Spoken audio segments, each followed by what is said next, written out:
watch the audience for this incredible film. I always feel like I have to like take my energy down to like 11 to like something a little bit more appropriate for Bleak Week, but I know that the people who get the American Civic Tech email that says Bleak Week is here and go, yes, like you guys are my people.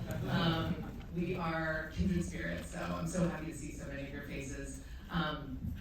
I really just want to shout out Chris and Grant for programming this. I think that Bleak cinema is an important part of all kinds of cinema. You know, it has the ability to color in all kinds of shades of the human experience, and I think you leave these films feeling sort of altered or changed in some way, and it's great to have that cathartic experience with an audience full of people, and especially to do it in Santa Monica, where this film takes place and was shot.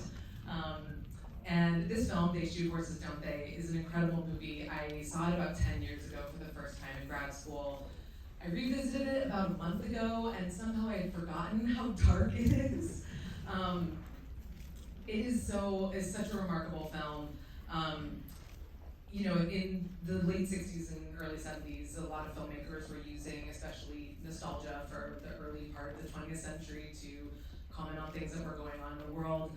And Sidney Pollack like weaponized nostalgia in this movie he made a nuclear bomb out of it, to talk about the forces in our lives, the income inequality, wealth inequality, capitalistic forces, market forces, that cause these incredible disparities between people and suffering. And I think rewatching it, I just felt, oh my God, this film is so relevant to a lot of things that are going on today. It feels as prescient as ever. And this film was like a huge hit also. Like, I can't believe this is gonna be like top 5 bleakest American films ever made. It is so unflinching, so bold, so daring in what it does. And it was nominated for like 8 Oscars. Gabe Young won an Oscar. Susanna York was nominated. Jane Fonda was nominated. It's made a ton of money. Like it was a huge success. And how many people here have seen this movie? Oh, a lot. How many people haven't seen this movie? Oh, even more! I'm so excited that you all are here. It is very hard to see, so it's great that you all are here. We're watching it on Sidney Pollack's print. And I'm so thrilled to chat to Bruce Dern after the film. I know, I'm so excited. I know when I watched it about a month ago, I was just sort of sitting on my couch like, oh my God. So we're gonna all do that together. And we're gonna get through it. So enjoy the film and we will talk after.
Started going to a lot of movies. And I said, you know what? Those people are touching me. I'd like to learn how to do that. And I knew there were 3 things you had to do. I was in Philadelphia. You had to go to New York. You had to try and become a member of the Actors Studio. And you had to work for Mr. Kazan. So you just watched, what is it like? I mean, you spoke about it a little bit, but what's it like every time you rewatch this film, sort of situating it in your career? I haven't seen it now in 30 years. Oh, He made it in 1969.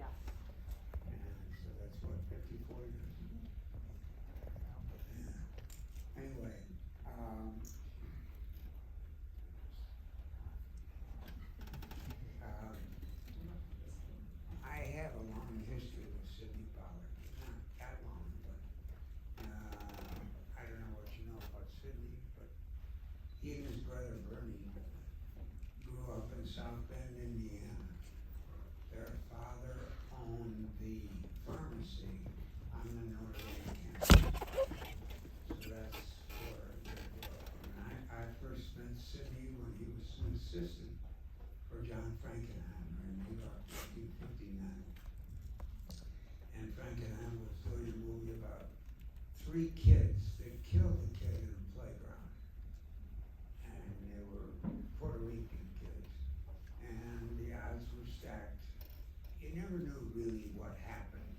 You see it vaguely what happened, and that's why Sidney was his assistant. And in those days, we all kind of started merging at the same time. Sidney Pollack, Brian Hutton, Mark Rydell, Bob Mulligan. I'm not going to leave names out, but I'll forget them. So anyway, I'll never forget them. I just, I'm gonna give you an alphabetical list. But what thrilled me about it was the only thing you could do back in New York except the theater, which I did because I was under contract for Mr. Kazan for 5 years. He had 5 of us. He had Rick Torn, Pat Engel, Lucifer Winnetka, Geraldine Page, and Bancroft, whose name then was Anne Ercolani. Wonder what they changed it. She came out here and they put her in a bunch of biblical movies. Okay. And so she went back there and she got to the actor studio and changed her name and came back as Anne Bancroft. And I think the thing I liked most about Sidney was he never talked about it a lot. He talked about it, but he wasn't feeling when he was talking about it. So you can't, I couldn't have made this movie. But when you look at the work of those 2 women in the same scenes at the same time, and neither one of them crazy as a shithouse rat.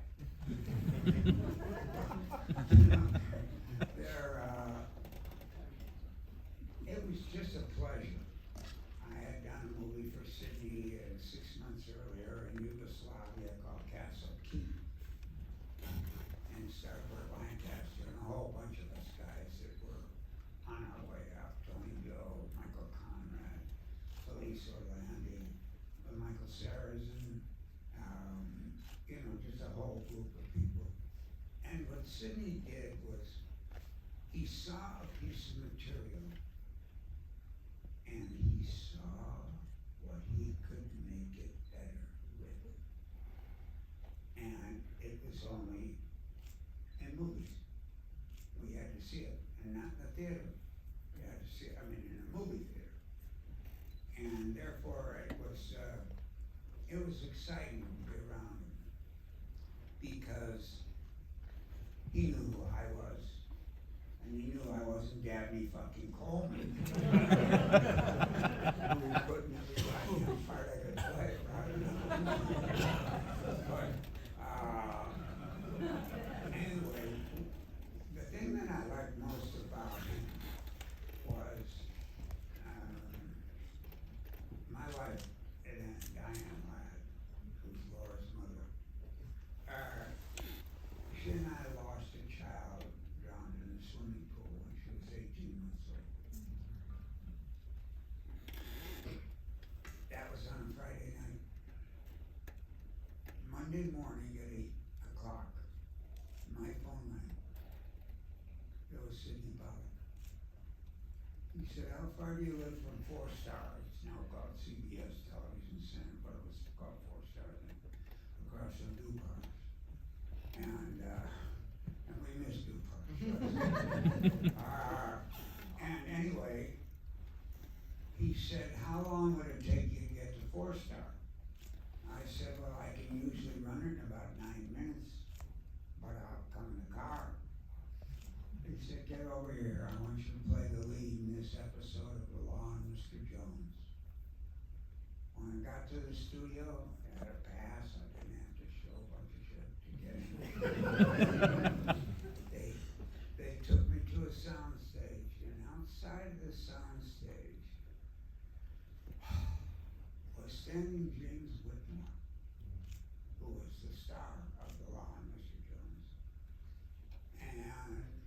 as he had mentioned to Sydney, do you know what happened? And he was the one that instituted the beginning of it, but Sydney really enacted it.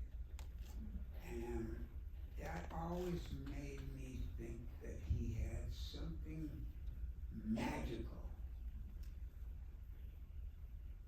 down the road for me. And unfortunately, he passed away just before Nebraska came out. Otherwise, I think he'd have been proud of me. I hope he would. Absolutely. And what I liked about Sydney was his best friend was a guy named David Rayfield. And David Rayfield was married to Maureen Stapleton. And she was a whole different story. No, I mean, she was just a terrific actress, you know, and David was a rookie, you know, and he helped, he was like a script doctor. I don't know that I think he only wrote one film that he produced, but he helped out on an enormous amount of films, kind of like Mike Cimino did after The Town turned its back on him. He assisted movies getting where they could cry and turn on the camera. And when I look at this, I think to myself,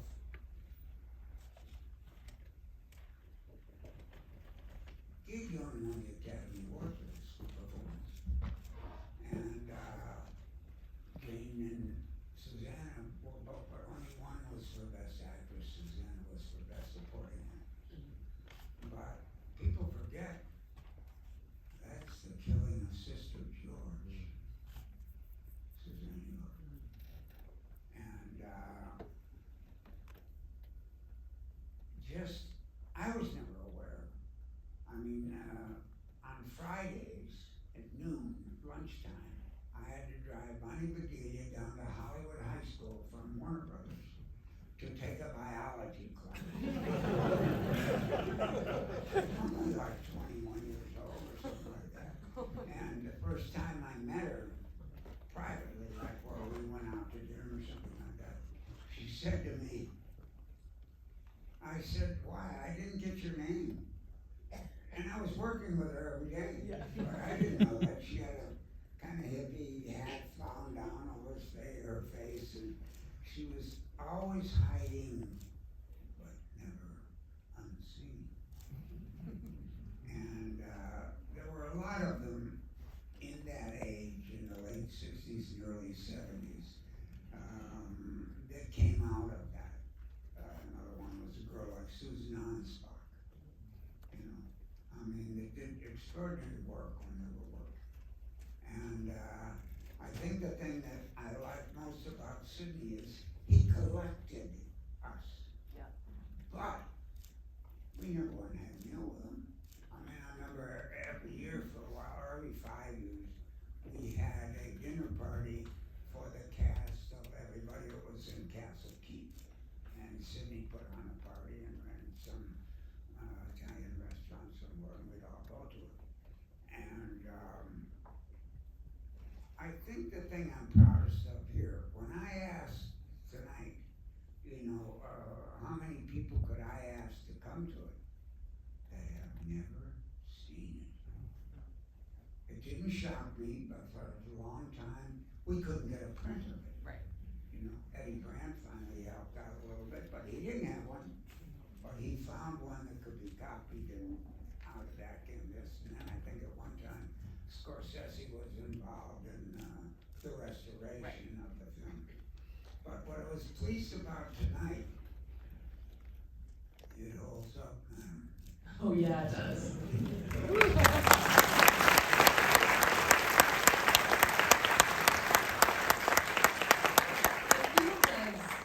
And modern, and the filmmaking is just so, I mean, thematically it feels very relevant and modern, but the filmmaking is so exciting and experimental, and you know, I wonder when you saw it for the first time, some of those flash forwards and things, I mean, was that in the script? Did you know that's how he was going to do it, or was that surprising to you?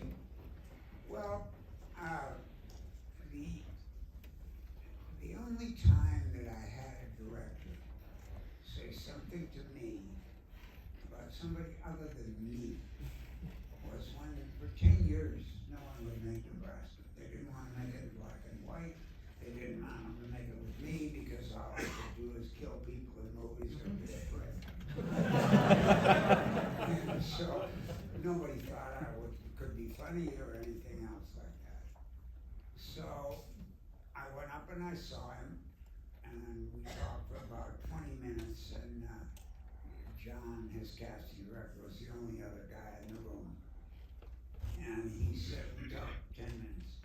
He said, come over here and sit by me on the couch. And he said, I want you to do my movie. And it's been a long trail. And there was no one that went unseen. Well, I was thrilled to hear that. This is Alexander Payne. This is Alexander Payne. Yeah. Yeah.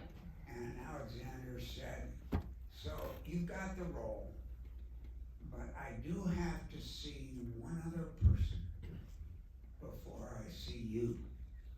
I said, don't pull a or something. Don't pull all these guys out there a little older than That would me. be fucking cool. I said, no, I have to see one person. And he said, I'll call you tomorrow afternoon when I'm done. He called me at 4 o'clock. I was driving in my car.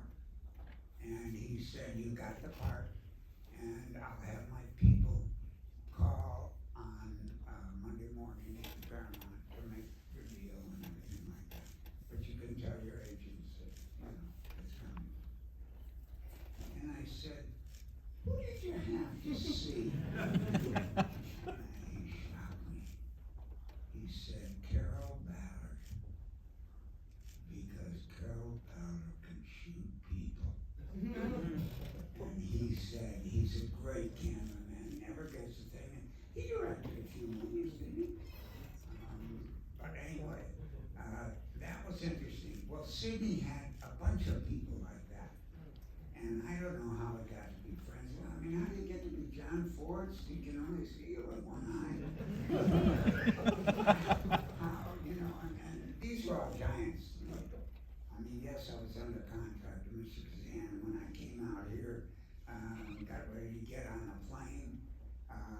He let me use his limousine to go to the airport, and he went with me in the back of the limousine because he was going someplace else like Fire Island or some other place. He said, come on. And the car got to the place, and he said, that's your date, and you got your tickets and all like that. And he said, I just want to tell you something. When you get out there, nobody's going to know who you are or give a shit who you are. Believe me. And a lot of them are going to be excited that you're in the contract to me. A lot of them. And that shocked me because I wasn't aware of it. Although my uncle was Archibald McLeish, and he directed J.B. on Broadway. And wrote it. And 5-time Pulitzer Prize winner also. And so I've always felt the neatest way I can judge somebody immediately, can they fill a doorway? Now Charlize Theron fills a doorway. And every now and then, guys, Gregory Peck filled the doorway for me.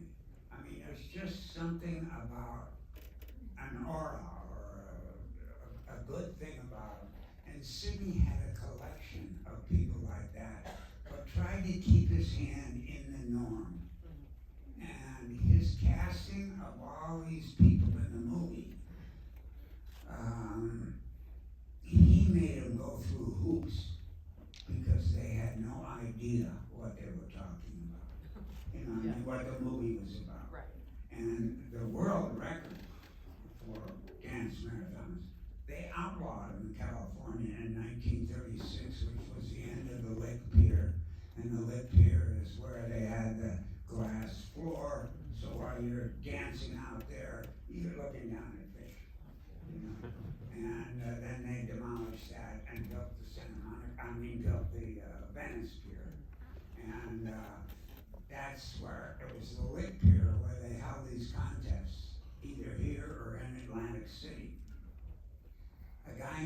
Frank Lankowski set the world record, and get this, 73 days.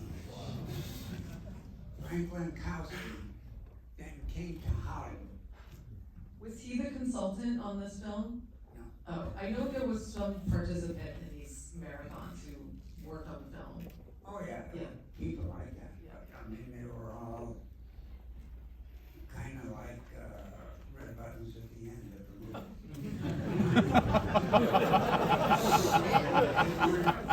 They looked at the movie and they couldn't believe they did that. Yeah. You know? Yeah. And they couldn't believe the thinking that was going on in their head that would make them do that. Right. And so, Sorry, Frank Lankowski. yeah, Frank Lankowski came out here and he changed his name. And he changed his name to Frankie Lane. And he sang Ghost Riders in the Sky. Oh my God. And that's Frank Lankowski. Just a Polish kid from Atlantic City. But he won that in 1933. And he set the record. Huh? He set the record, the world record, you said. Yeah, 73 days, excuse me. I'm so curious if you have any memories of like shooting the derby scene, like how was that done? I mean, were you shooting in order or? That goddamn siren went off. Everybody headed for the doors, you know, because we were shooting Warner Brothers, so we couldn't see the ocean or anything like that. And then it wasn't until halfway in the movie, till we started with 94 couples, and they reduced it down real quickly to like 60 couples. And those were the people he really wanted to make the movie with, although he hadn't shot any derbies or anything. And it was in about, let's say the film took 55 days to make. About the 30th day, they introduced the derby. So they're basically doing the same thing to you, to the actors, No. that they did to the Not only dancers. that, but Sidney also knew that I was a very good runner and a marathon runner. And the third day we started working, Bonnie and I, Bonnie comes to work and I kind of pick her up and we start moving around because we were shooting. And they shot 10-minute magazines, and the first, they built a figure-8 railroad track around the floor for the camera. And they had a guy in a bucket. I mean, a wheelbarrow, not a bucket, a wheelbarrow. And the wheels of the wheelbarrow were on the track. And the camera operator, who was Drew Callahan, and he was in there with the airplanes. And he would go around, they had a little 2 horsepower motor on the thing. So it weaved in around us on the floor, so everything he was getting was a close-up. And that was the first Steadicam I ever saw. And it was just so innovative. And I think the thing that, if I miss anything today, and I didn't miss a goddamn thing, you know, and even now here, and is that there is something about all of you that are here tonight that Sidney Pollack made movies for. He made movies for art theaters, but he couldn't get them released in an art theater because they weren't Kubrick. And Kubrick was already doing shit that nobody could believe they did. And I come along later and go to work for Douglas Trumbull. And when I tell people I've worked for 6 directing geniuses in my life, and not in order of importance or anything like that, but they would be Mr. Kazan, Mr. Hitchcock, Douglas Trumbull, who no one ever mentions or knows who he is. Can we get a Douglas Trumbull retrospective, guys? We did Silent Money together, so that was it. And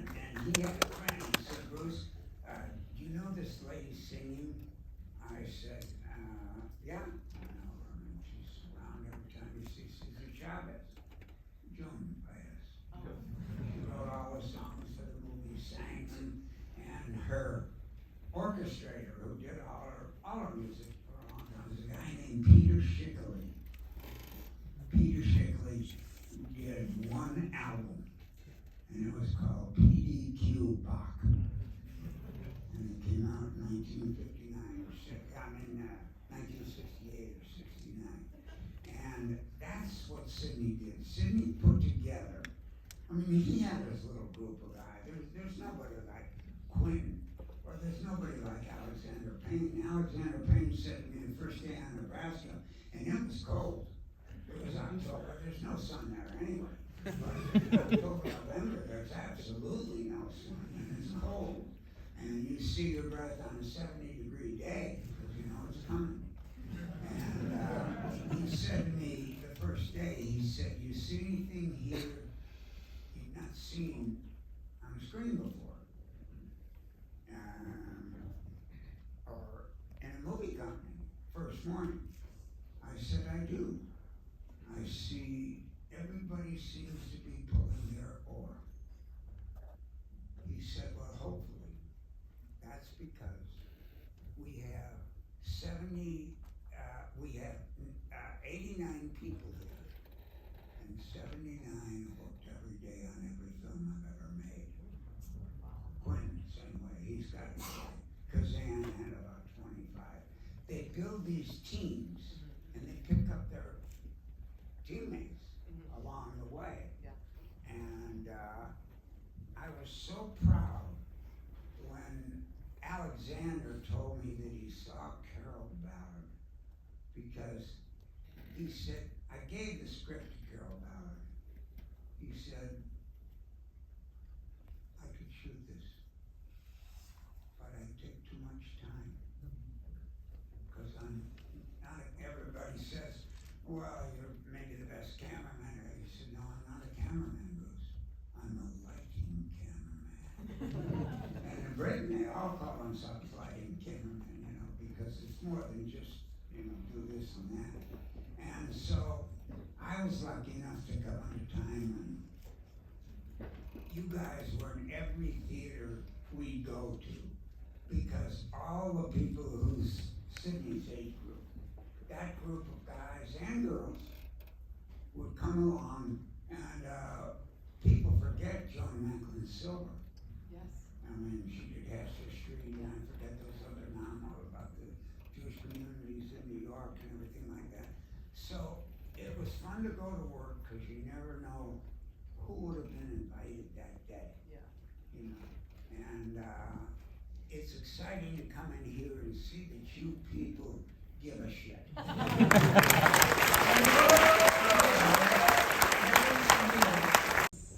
Well, the movie business is struggling and it's struggling because the folks have forgot how to go to a movie. And now when the streaming came in, these guys think they're making movies because they make them fast and they pay good salaries to actors, so they get the actors together. Now all of them are striking because they want a piece of the streamers. And they're saying no. In 1960, the governor, the president of the Screen Actors Guild was Ronald Reagan. And he struck in the summer of '60, actors struck, and everybody went out with him. And it was all over the residual. And that's when the residual came in. And that's why when you look at your regular TV and not the streaming channels or the cable channels so much, you never see movies from the '60s. And that's because they had to pay residuals. So they're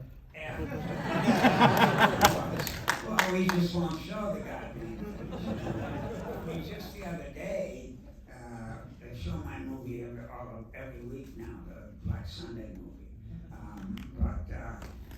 It's a good movie. It's the only movie, incidentally, that I ever made that I would never, ever make again. And people say, why? Because someone could do that. And why give them ideas? And Robert Shaw says it very clearly when he meets with the Egyptian ambassador in the movie, you know, he said, take a look at the girl's picture. There's a girl you want to see, Ayat, who they didn't know then was married to Carlos. So she was the biggest terrorist there was. And at Munich, when you see the people and the guy in the Bermuda hat and the shorts negotiating, you know, with the prisoners and everything like that, that was her. That was not a guy. That was her. And so that's why I wouldn't make it. It's scary. I mean, you think a blimp can only go 60 knots. It can't go above 4,000 feet because it'll explode. Helium explodes. So it's just that I remembered all this because I feel privileged to be in that group of people and that would take on projects like this. You couldn't get this movie made today. They look at that and say, what, are you kidding me? Without a disco song?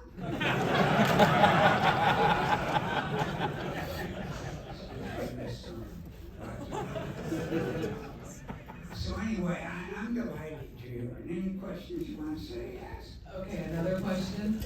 The question is about the movie's reception. That it's a hit, it was a commercial hit, the audience reactions. Do you remember what it was like when the film came out and people... It did very poor business the first 2 weeks, and they pulled it after 2 weeks because nobody went to see it. Now, first of all, it's just a 70-page novelette by James Poe, and it was adapted then by the guy now. I mean, did the adaptation of it, and so it wasn't popular. It was a novelette. It was a paperback. It never went into a big thing like that. But I'd grown up with people in my home. I'd grown up with my Uncle Archibald McLeish. I'd grown up with my dad's law partner, who was my godfather, Adlai Stevenson. So I had folks at the dinner table who could get shit done, trust me. And they were interesting. And I wasn't allowed to talk, which is why I go on forever now. So I just listened. And it was really unique because my father's father was the first non-Mormon governor of Utah, George Dern. And then Roosevelt, in his first cabinet, made George Dern Secretary of War. And all he did between 32 and 36, where he died while he was in office, he did two things of note.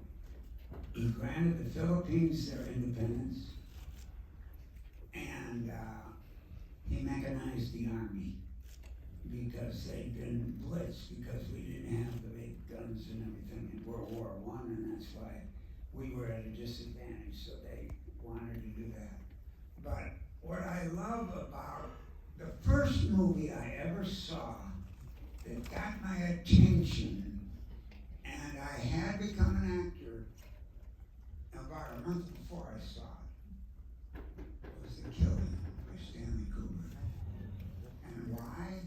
Because every goddamn character in that movie's alive, and you don't know who the hell is up to what. And that's why I love Mr. Hitchcock. Yeah.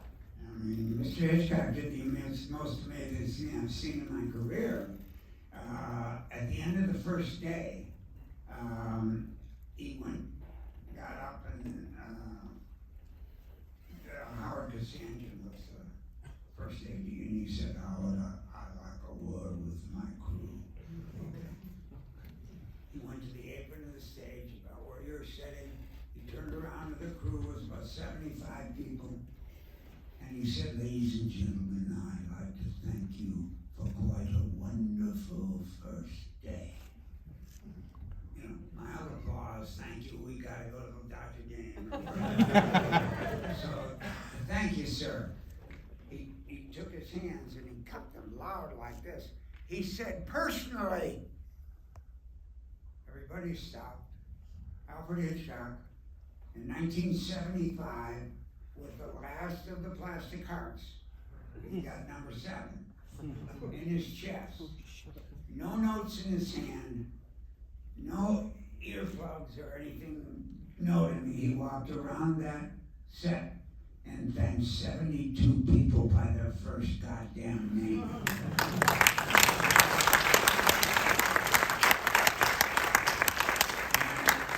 think the thing about all the directors that grew up in our age was that there was, and I don't see it on sets anymore, there's no reverence for what went before.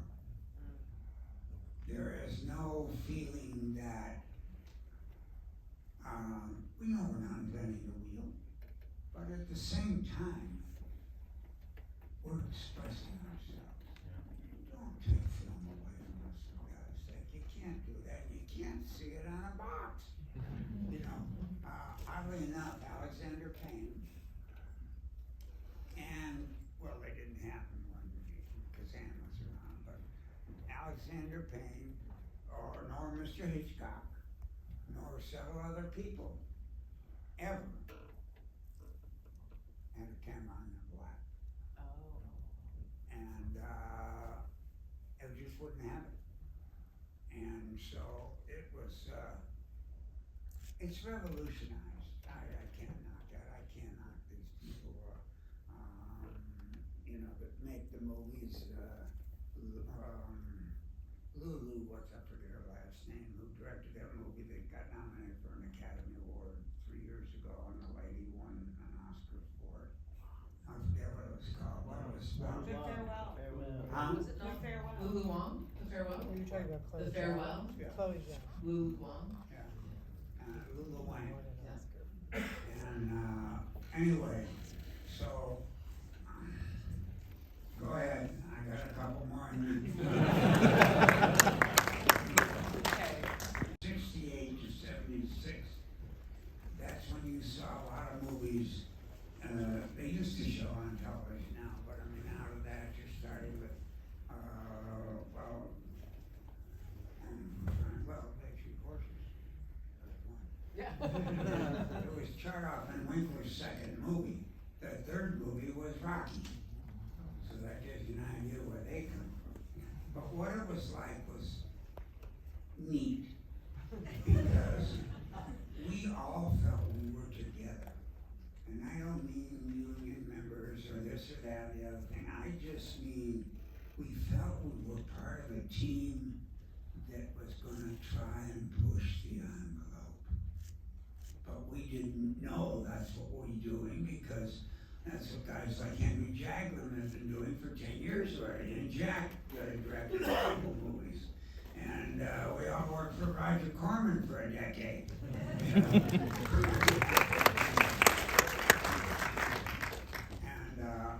so what was like was you felt included, but you never went to somebody else's set because they never wanted you there, because they didn't want you to see what they were telling the other actors or talking to get them to do what they did. And the most specifically grand thing I ever heard said about movies, we made a documentary, 6 of us, called A Decade Under the Influence. And Ted Demme, Jonathan Demme's brother, directed it. It's all about the movies of the 70s. And there's 3 actors, 3 producers, 3 writers, and 3 directors from the 70s. And Marty Scorsese is the last guy that kind of sums it all up for everybody. I'll give you an example. Ted Demme said to me, "Okay, Bruce, what are you going to do after you retire?" And I said, "Retire? You think I'm going to retire so Jimmy fucking Kahn can get a part of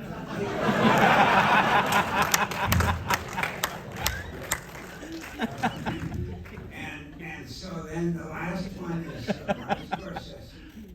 And he said, you know, I come out here and talking to an audience thinking he's in the theater, but that's what it was for anyway. And he said, I tell you what,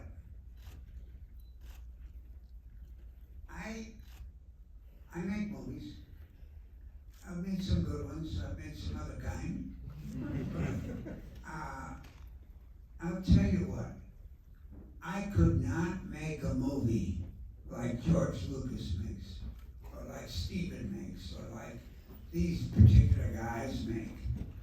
And he said, because of the wizardry, the preponderance to make money fast, and not shove it down people's throats anymore. If they want to see a good movie, let them go to an art house if you can find one that isn't, Karen Bass isn't trying to fill up with something. So, I think, and then Marty said, so I don't think I could do that. But at the same time, as great as that is, and as, explosives going off, and things in the air, and all that kind of stuff, I don't think I could do that. But at the end of the day, on all those great movies that we're having, I miss the people.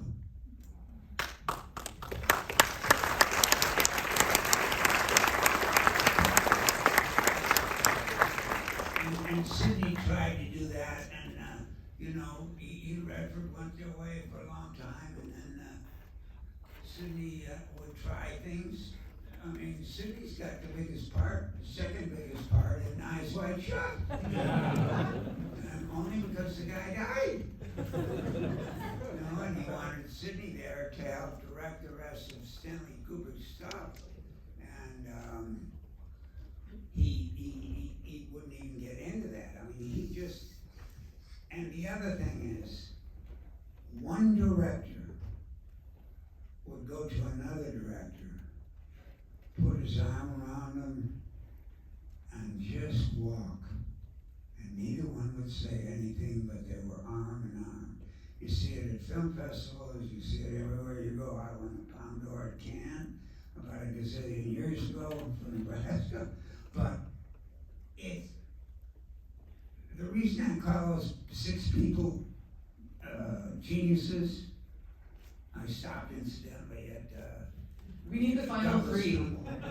We got Mr. Kazan, Mr. Hitchcock, Oh, Mr. Hitchcock, Trumbull. Douglas Trumbull, Quentin Tarantino, Alexander Payne, and Sidney Pollack.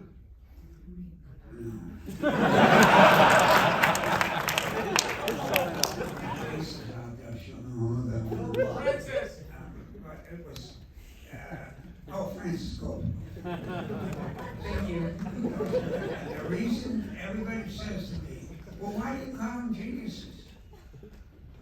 And you know why they're geniuses? And you know why Hal Ashby isn't there and John Frankenheimer isn't there? And a lot of really tremendous filmmakers aren't there. It's because of their approachability on the set to any member of the crew 24 hours a day.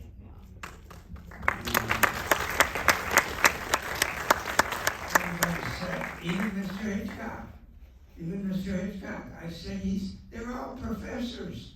They want you to come up and say, and the question that they'll ask you is, what is my specific job? This is the lighting guy on the 4th arc up there. He said, Mr. Hitchcock, what is my job in this shot? And he'll tell you exactly what your job is in this shot.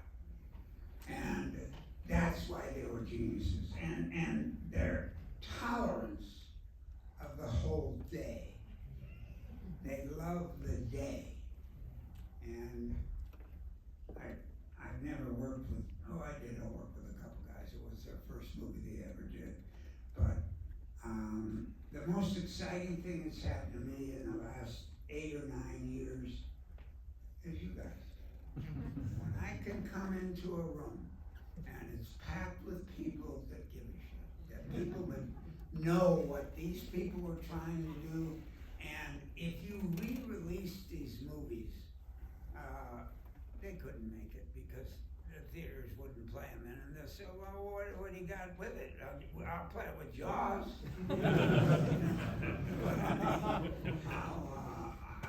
That's the biggest thrill to me, that there are still enthusiasts that want this and try and do it one way keep going.